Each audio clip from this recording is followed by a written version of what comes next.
Mystery and intrigue in America's Deep South. The red carpet is out. Music and laughter fills the crisp night air as mass partygoers gather in a small college town for a Masquerade benefit ball supporting the arts. Tonight, the harsh realities surrounding arts funding. State budgets cut. And the reality is, the role of South Carolina's government in the year 2011 can no longer be to fund the Arts Commission at a cost of $2.5 million. We're on the red carpet as a community comes together to wage war. We're talking to locals and businesses. It's really great to introduce a group like this to the community. Oh man, that's a deep-seated thing. You don't have to be a ballet dancer or an oil painter or an actor to be able to enjoy this and be a part of it. Plus, these three men all have something in common: their incredible mission. In the South, we have amazing creative opportunities to make that difference, which is something that I'm proud of, and that's the reason why I live here. And later, the cast of the Southern Art Series open up about the challenges and stereotypes they face. Preconceptions of what they think something is, and placing it on me. Hello and welcome everyone to the Southern Art Series. I'm James Ballas. We're here at a very special event taking place in America's Deep South. We're in Auburn, Alabama, a town which roughly sits about an hour and a half away from Atlanta and Birmingham. Now we're here tonight to celebrate the Southern Art Series and highlight an intriguing fundraising effort for the community. For the next hour, we'll be taking an in-depth look at Southern art, its evolution, and funding issues. Now, if you look around, you'll notice this isn't your ordinary party. We're here at the Lehman Group's Masquerade Ball benefiting the arts. There's music, food, dancing, carnival mass, and this party has a very special purpose. Take a look. The only thing that's really masquerade about it is the mask. And it's going to be amazing. Meet Doc Waller. He has a big vision and an endless love for the arts.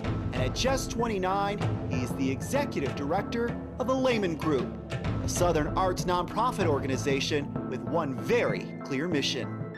The Lehman Group's literal mission is to champion the emergence of the arts and creativity as essential ingredients of life. And I always like to say that the most important word in that mission is essential.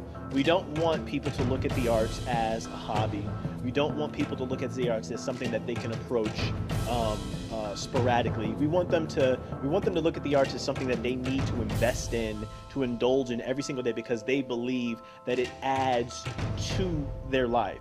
For months, Waller and his team of volunteers have been hard at work, brainstorming fundraising ideas in an effort to keep the organization alive. Every single second of the day is devoted to Lehman Group. There are times when I wake up in the middle of the night and open up my laptop because I feel like I am not working as hard as I need to, because one day I want to be able to walk into this office and see 4 or 5 other people who are being paid and who get to wake up and walk into the Lehman Group office at 8 o'clock in the morning, sit around this desk and figure out how we can get more money for artists and more opportunities for artists.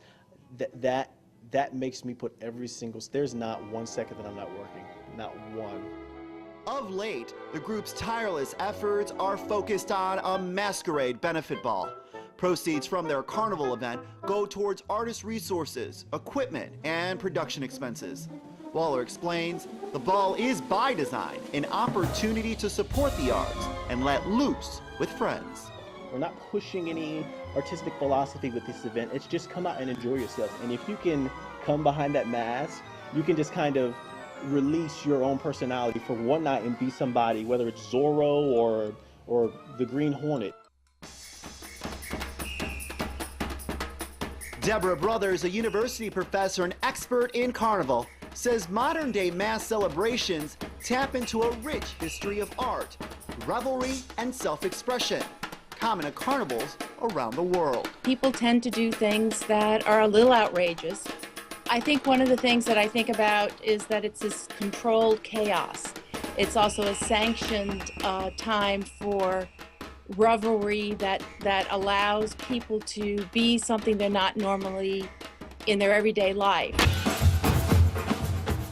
Carnival is a welcome to spring and new life.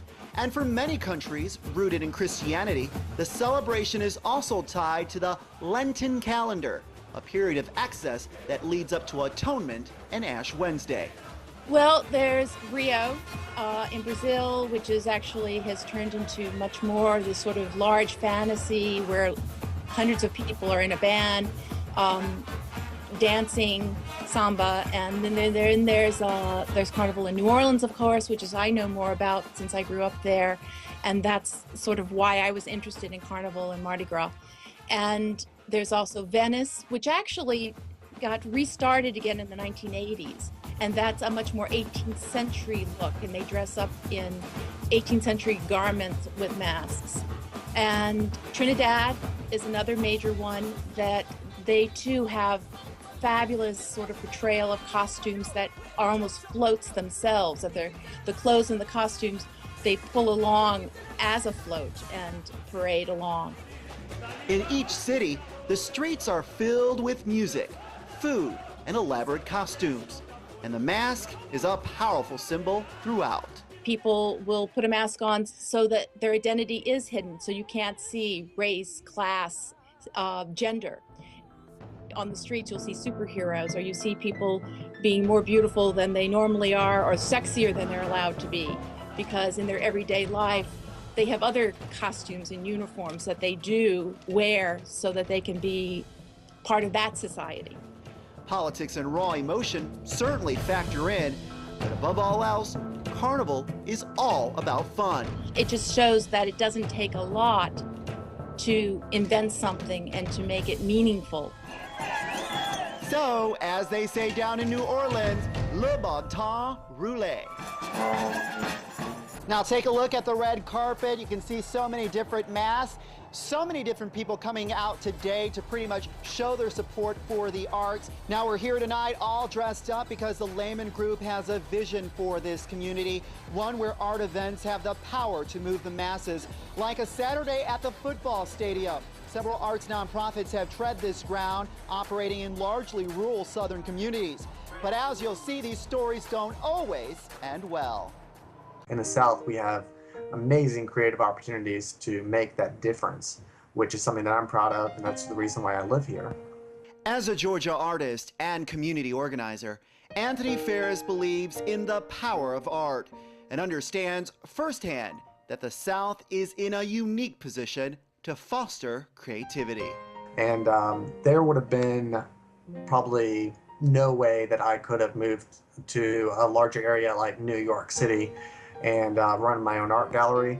Got to host 127 exhibitions in 3 years, work with 1,000 artists, create 52 concerts in those 2 years, and become an active community member where people recognized me on the street and knew me as that person who worked with art and created opportunities for the community. For Ferris, that community was Swainsboro, Georgia, a small traditional town of about 7,000 people.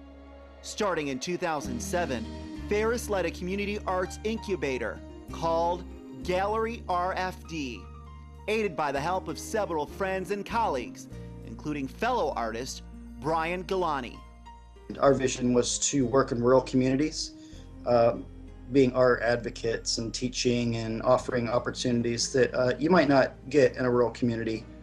Exhibition, education, outreach, 3 goals. A simple mission that Gallery RFD followed to great success, bringing art to the forefront and filling gaps in the local school system.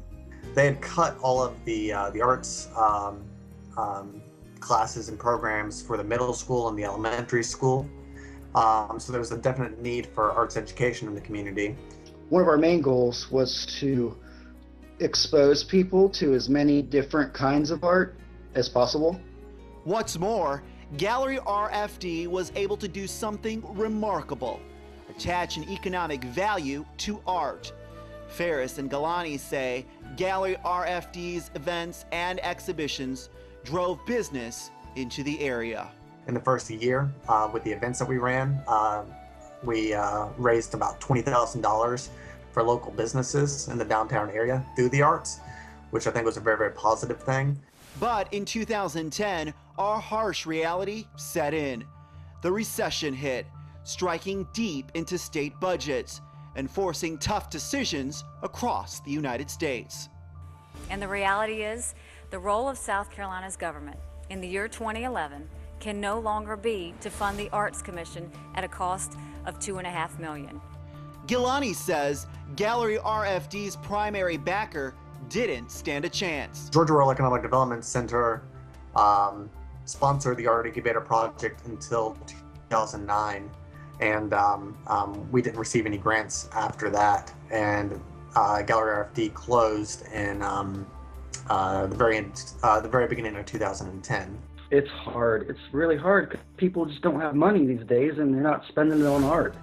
You know, the money they do have, you know, they're paying bills and taking care of family and whatnot. If tonight's turnout is any indication, the Lehman Group has a bright future in spite of the current economic climate, and thanks in part to this man. It's Doc Waller, the creative director of the Lehman Group and mastermind behind this event. Coming up, we'll talk with Doc from the red carpet and see if we can pinpoint a few of the artists we'll be featuring on upcoming episodes of the Southern Art Series. We'll be right back.